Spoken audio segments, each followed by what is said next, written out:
Selamat pagi pemirsa, kita jumpa kembali dalam Dialog TV Aspirasi Jawa Tengah bersama saya Septiana Devi. Hari ini kita akan berdiskusi tentang stok pangan aman, masyarakat Jawa Tengah nyaman. Nah, bagaimana langkah konkret dalam mewujudkan stok pangan aman di Jawa Tengah ini? Apa saja upaya, apa saja strategi-strategi yang akan diberikan untuk mewujudkan stok pangan yang aman untuk masyarakat di Jawa Tengah? Kita akan membahasnya bersama dengan 3 narasumber kita pada kesempatan hari ini. Kita akan sapa yang pertama Ketua Komisi DPRD Provinsi Jawa Tengah, Bapak Sarno SE. Selamat pagi Pak Sarno. Selamat pagi Mbak. Kabar baik Bapak? Alhamdulillah baik dan selalu sehat. Selalu sehat ya. Terlihat terpancar raut kebahagiaan Bapak ya pagi hari ini. Karena masih pagi. Masih pagi, betul. Baik, kemudian kami akan sapa Kepala Dinas Ketahanan Pangan Provinsi Jawa Tengah, Ibu Insinyur Diah Lukisari MS. Ibu Diah, selamat pagi. Selamat pagi Mbak. Kabar baik juga Ibu? Alhamdulillah. Alhamdulillah. Semangat pastinya ya kita untuk mewujudkan ketersediaan pangan ya untuk Betul. masyarakat Jawa Tengah ya Ibu. Betul. Ya.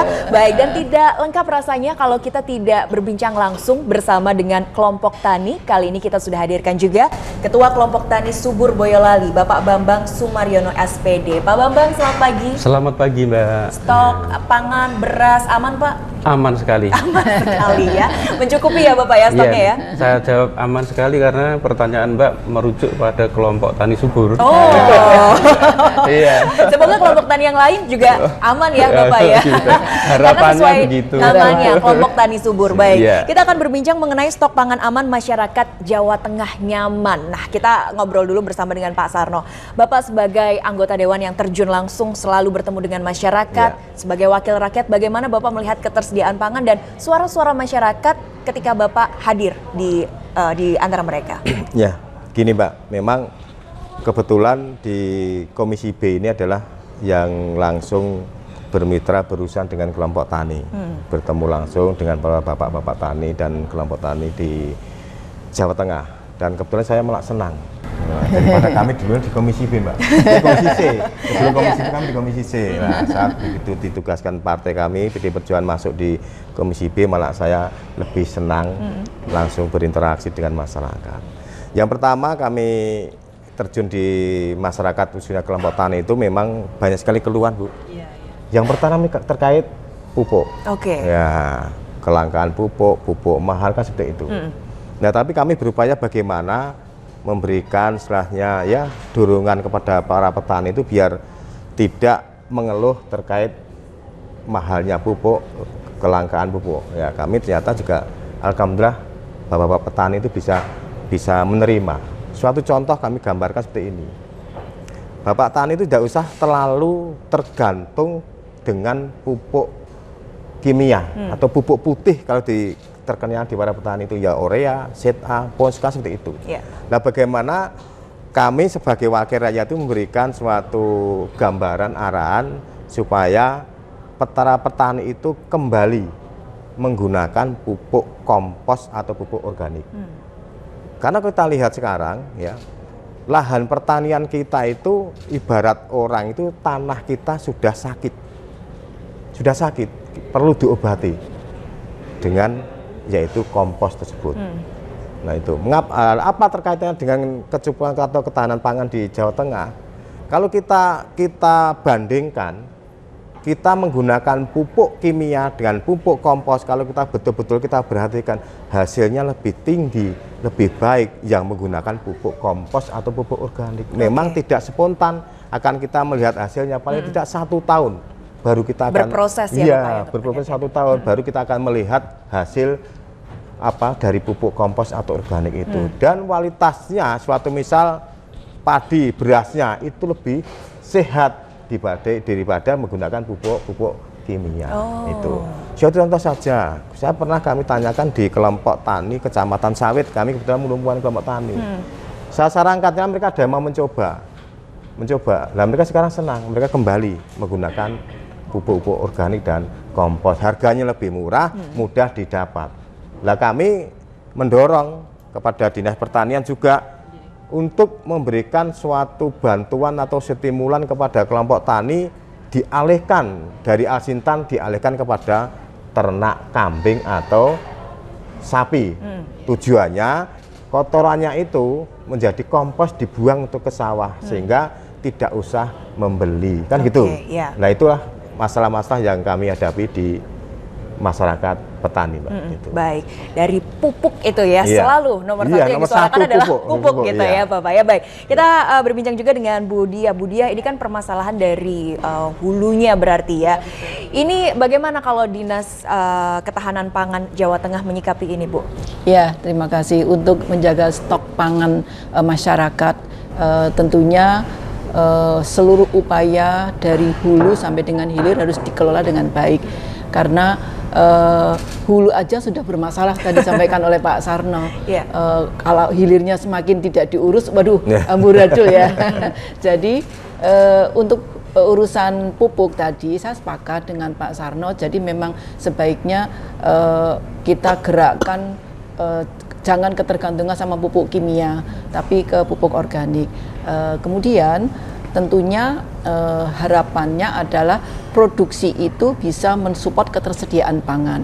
Tapi yang terjadi memang selama ini produksi yang ada di dalam negeri itu dibandingkan dengan kebutuhan kita, kebutuhan baik untuk pangan, kebutuhan untuk industri maupun kebutuhan non pangan lainnya, itu kita nyusun neraca pangan itu pada posisi-posisi mulai bulan Agustus, September, Oktober, November, Desember sampai dengan Januari itu memang defisit, posisinya defisit. Kalau kita hanya mengandalkan produksi dalam negeri saja, sehingga kenapa kemudian kalau untuk konteks beras, cadangan beras pemerintah, maka untuk mencukupinya karena produksi dalam negeri itu masih kurang, sehingga kemudian cadangan beras ini untuk cadangan Badan Pangan Nasional melakukan upaya-upaya dengan mengambil pangan dari impor.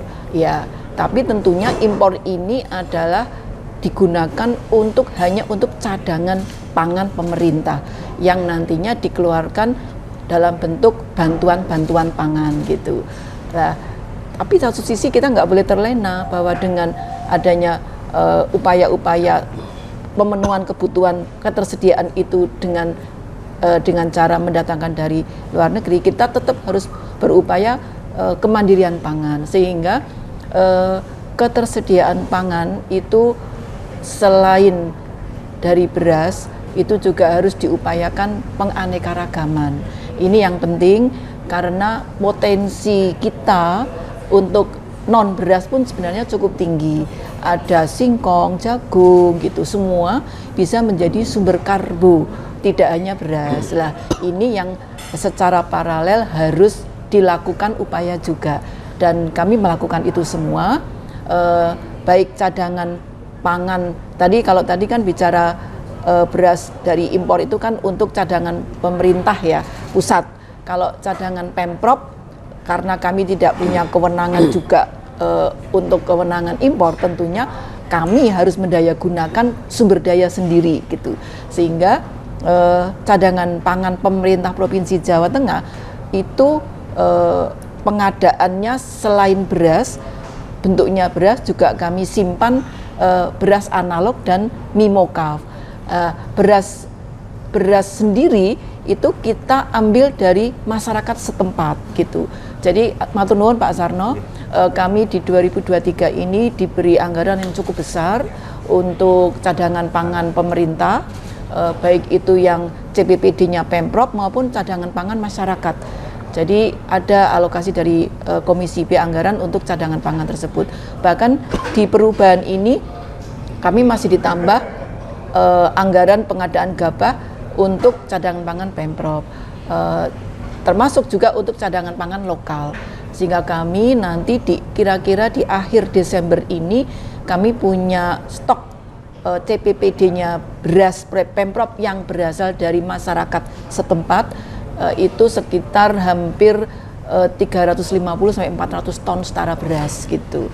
Sedangkan untuk yang beras analognya memang ini masih sedikit produksinya, hanya baru ada satu produsen yang sudah masuk ke Shopee beras marketplace ya? Iya, beras analog singkong dan beras analog jagung. Okay. Ada satu tapi di padi tapi belum optimal. Ini yang program kami izin Pak Sarno nanti akan kami bantu alat-alat untuk produksi dengan kapasitas yang besar, sehingga produksinya bisa lebih banyak lagi. Terus beras untuk yang Mimokaf dengan tambahan anggaran dari TAPD juga, dari Banggar juga, itu kami bisa nambah nanti 120.000 pieces bungkus Mimokaf, sehingga cadangan pangan kami dari Mimokaf nanti kira-kira jumlahnya hampir 130.000 pieces bungkus. Itu baru cadangan pangan, pengenalan di cadangan pangan. Nah, kami ya matur nuwun juga diberi kesempatan oleh teman-teman dari Banggar dan TAPD itu untuk menggiatkan konsumsi pangan Mimokaf atau pangan lokal. Dan ini kami akan gandeng rencananya ini kafe-kafe yang menjadi pusat tongkrongan mahasiswa Pak Sarno. Rencana kami gandeng 49 kafe, ada di sekitar Undip, sekitar Unsud, sekitar UKSW, Salatiga, sekitar UNS Solo gitu ya. Itu nanti kita gandeng 49 kafe, kemudian kafe itu kita berikan Mimokaf yang kemudian dia jual sudah dalam bentuk masakan. Ya, ini sudah, nanti ini kami habis ini ketemu dengan IO-nya dan dengan kafenya untuk memastikan mekanismenya seperti apa. Hitungan kami itu anggaran yang diberikan oleh Pak Sarno dan Banggar dan TAPD sekitar 1,2 miliar Pak Sarno. Itu bisa untuk mengenalkan pangan Mokaf itu sekitar 25 hari Pak, sampai dengan pertengahan Desember di 4 pusat kafenya mahasiswa itu Pak. Mudah-mudahan ini mulai terdengar di mahasiswa, kan konsumen terbesar kan mahasiswa ya Pak ya. Iya, sekitar kampus, sehingga nanti mereka mungkin tahun depan misalnya katakanlah belum ada pun mereka sudah mulai mencari ini yang kemarin di mana ya, kok enak dan sehat gitu ya. Ya nanti kita berikan, bisa langsung beli di sini gitu Pak. Jadi ini semacam stimulan dulu ya Bu ya, perkenalkan dulu produk-produk pengganti nasi. Karena kalau orang Jawa itu belum makan nasi belum makan. Tapi kalau mahasiswa sudah makan mie sudah. Iya betul. Jadi diperkenalkan Mimokaf. Iya, Mimokaf itu. Kalau itu bahan dasarnya dari apa sih? Tepung Mokaf, tepung singkong. Tepung singkong tapi yang difermentasi. Iya. Jadi dari singkong. Dari singkong ya, spagetinya orang Jawa lah ya. Gitu ya Ibu ya. Baik, kita ngobrol juga ke Pak Bambang Sumaryono sebagai Ketua Kelompok Tani ya. Bapak kalau melihat pertanian tadi Bapak sudah sampaikan kalau kelompok tani subur sudah aman gitu. Tapi benar-benar sudah aman, sudah bisa memasok untuk beberapa wilayah di Boyolali ini atau seperti apa Pak? Iya. Ini mohon maaf, Pak Sarno izin dulu sama Bu Kepala Dinas. Gini Mbak, karena saya juga ingin kelompok tani kami eksis, saya ingin memperkenalkan dulu. Jadi kelompok tani di tempat kami namanya kelompok tani subur, yang sudah lahir dari tahun 2016 sejarah berdirinya.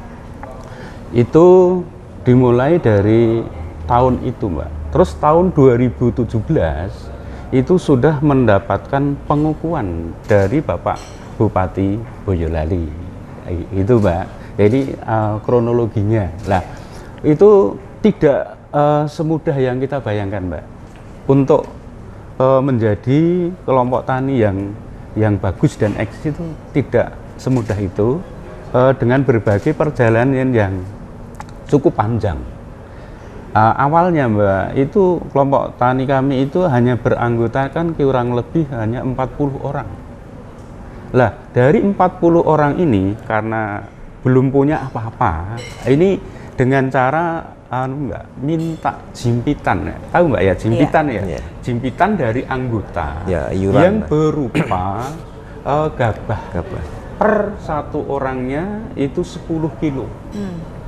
Nah, dari itu Mbak, itu awalnya semacam itu. Ya, sebenarnya kalau kok minta-minta itu kelihatannya ya kurang enak gitu ya. Tapi itu memang perjuangan untuk menuju sukses itu ya semacam itu Mbak. Ya, terus akhirnya Mbak, pada tahun 2017 ini karena kami sudah mendapatkan pengukuhan dari Bapak Bupati, akhirnya terus setelah itu mendapatkan bantuan-bantuan, Mbak.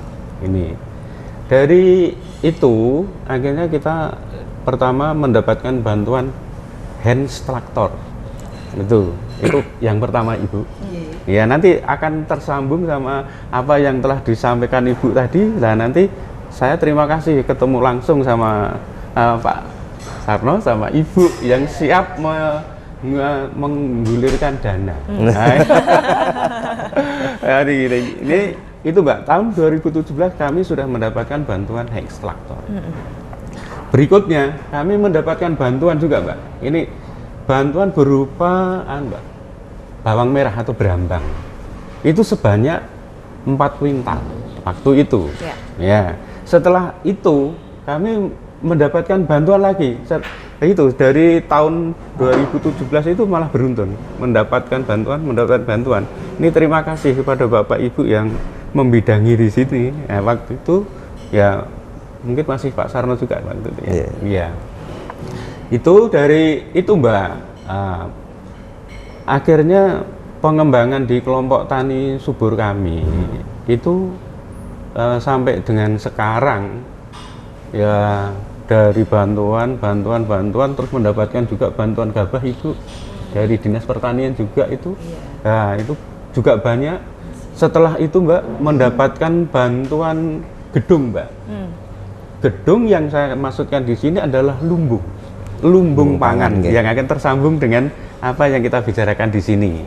Nah, mendapatkan bantuan gedung lumbung itu Pak Sarno itu berupa paket jadi. Artinya kita sudah dibangunkan, tinggal menempati saja. Nah, ini setelah itu Mbak, gedung jadi, kita mendapatkan bantuan lagi yang digunakan untuk cadangan pangan. Nah, ini kalau nggak biru, banyaknya uang itu 60 juta. Untuk cadangan pangan. Yang 36 juta itu untuk pengembangan produk dari kelompok tani kami. Sedangkan yang 24 ini untuk cadangan pangan di lumbung. Nah, di tempat kami di lumbung itu Mbak, sampai dengan sekarang ini saya katakan di depan tadi untuk stok pangan masih aman. Karena kami masih punya 6,2 ton gabah. Gabah kering. Ya, ini. Itu Mbak, itu dari kami. Sedangkan untuk mendukung dari apa yang disampaikan dengan tema pangan di kabupaten di Jawa Tengah nyaman. Ini karena kami merasa gini Mbak, itu kan kami itu termasuk bagian yang paling di bawah karena petani. Kalau petani sebenarnya tidak banyak tuntutan dan sebagainya. Petani itu asalkan dari pemerintah menyiapkan apa yang dibutuhkan petani oleh petani, itu sudah nyaman. Baik. Karena yang kedua, gini Mbak, tidak selalu menuntut kepada pemerintah untuk adanya pupuk kimia. Bahkan di tempat kami, pupuk kimia itu sudah sangat dikurangi Mbak. Karena ingin menghasilkan produk yang berkualitas. Baik. Nih, kami sudah menyadari kalau tanah sekarang ini ibaratnya mati Mbak. Buktinya apa? Tanah yang sering dipupuk dengan kimia itu pasti mengeras. Keras bahkan dicangkul itu loh Pak. Sulit. Ibaratnya nggak mempan gitu.